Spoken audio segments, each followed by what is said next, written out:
Hey coders, how's it going? I hope you guys are having a great day so far. So yesterday we finished the simple version of the YouTube video app where we hard-coded the video data. Next week I plan to start the shopping app, but I'm still finishing up a couple of things for that. And in between for these 2 days, I didn't want to start and do the parsing for the dynamic version of the YouTube video app. So instead, I'm going to take a couple of outdated videos that I have on my YouTube channel and update them for Swift. One of those videos is how to play a movie stream on your app. So I'm going to show you what we're going to build first.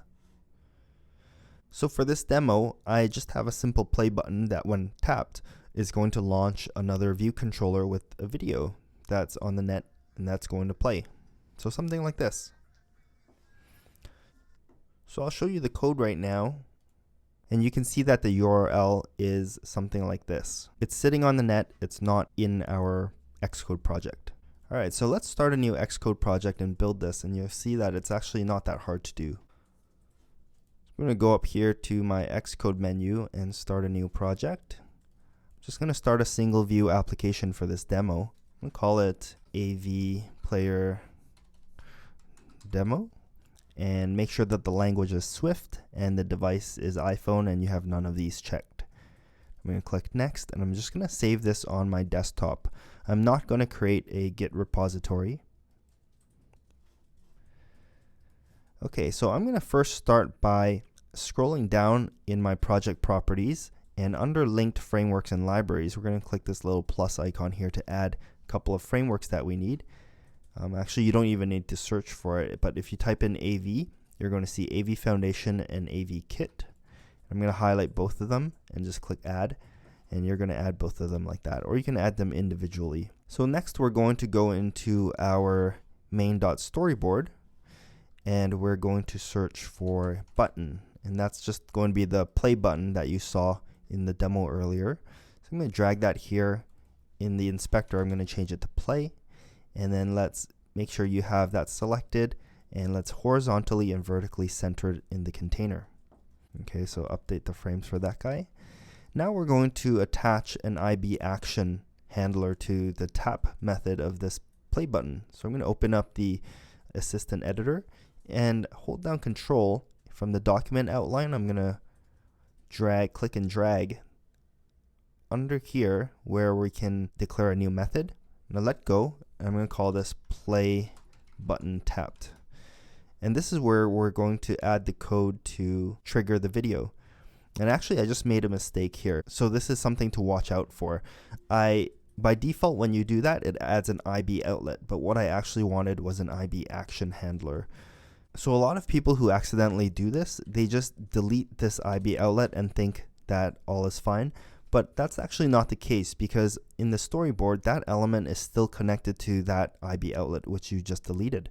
So you want to go into your document outline in your storyboard and right click, or Control and left click, and scroll down, and you can see referencing outlets. The button is still attached to this play button tapped IB outlet, which doesn't exist anymore. So that's going to cause a crash, and we want to click this X to delete that.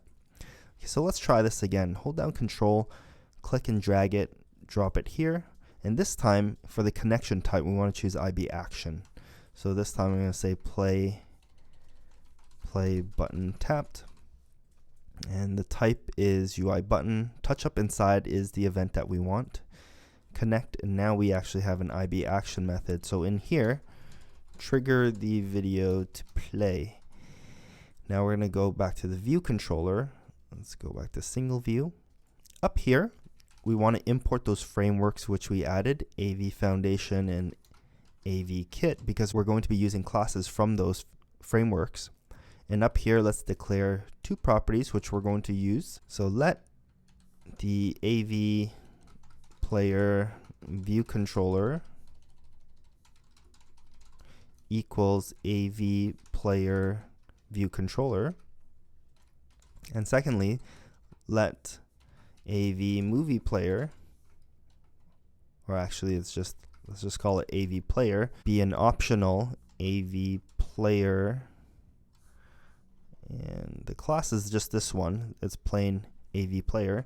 I'm going to make that an optional because we're not going to create the AV player object up here we're going to do it in the view.did_load right here. Okay, so let's declare our movie URL. So I've got it right here. This is the URL which the demo played. So I'm just going to copy and paste this here for now. We're going to put this into a string. So we're going to declare an NS URL because that's what the movie player accepts. We're going to say let's say movie URL equals NS URL. And the initializer we want to use is this one here where you can pass in a string and it returns an optional type NSURL. Right, so we're just going to copy this string and paste it in there. Okay, so remember that this returns an optional NSURL. So let's label it like that so we don't forget. Next, we're going to create a new AVPlayer object and we're going to put it into this property here. So we're going to say AVPlayer. Let's say self.avplayer equals avplayer, open it up, and we're going to use this initializer which takes in an NSURL object. Because this movie URL may be nil, if it couldn't create the object, this would be nil. We got to check if this URL actually exists first. So let's use optional binding. If let URL equals movie URL, inside here, and pass in the URL. Inside this statement, we can be certain that movie URL actually contains an NSURL object. So we're going to pass that into the creation of our AV player. And then finally, we're going to set the AVPlayerViewController. It has a property called player. So this is the player which is going to source the media content for the view controller. We're going to assign our AV player to that property. Okay, so Xcode is complaining about something here. Let's see what it says. Change to let. I cannot assign property because it's a let constant. So up here, we're not going to be able to use a constant. We got to change this into a variable so that we can assign it right here into that property. So now we're pretty much ready to play it. We've got our AVPlayerViewController set up. We've got our AV player set up and pointed to this URL. And the last thing we have to do is when the play button is tapped, we're going to say self.presentViewController. And the one we're going to present is the self.AVPlayerViewController. For animated, let's just say true. And for completion, when it's presented, we want to start the movie playback. So let's just double click this completion handler and add some code in here.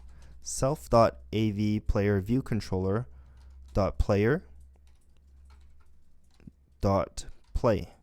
And the reason we have this question mark here, it's called optional chaining, because in case this player property doesn't actually have an object, this question mark here won't cause a crash because we're trying to call the play method on the player object. So if there is actually a player object in there, then it will call the play method on that. But if not, if it's nil, then it won't cause a crash because we have this question mark here. Okay, so now let's run it and let's see it in action. Okay, so let's hit play and you'll notice that we can't play the video here. If we look in the console for Xcode, it says app transport security has blocked the clear text HTTP resource load. And that's just Xcode making sure that we understand we're loading things through an unencrypted channel. So to acknowledge that fact, what we can do is add an exception for textslides.com, or we can just tell the project that we can allow resource loads through any unsecured channel even. And that's what we're going to do for the purpose of this demo. I'm just going to go to the info.plist, click plus, and you're going to be able to add a new key. So app transport security setting, make sure you type in capital A, P, and then this will show up. So inside here, I want to add allow arbitrary loads and change that to yes. And now when we run it, we won't run into that problem now because we've told Xcode that we understand and we're going to allow resource loads through an unencrypted channel. So when I hit play, you're going to see that AV player view controller pop up and you're going to see the AV player object play the movie stream. So I hope that was helpful for you guys, and I'll see you guys in the next lesson. Talk to you guys later. Bye for now.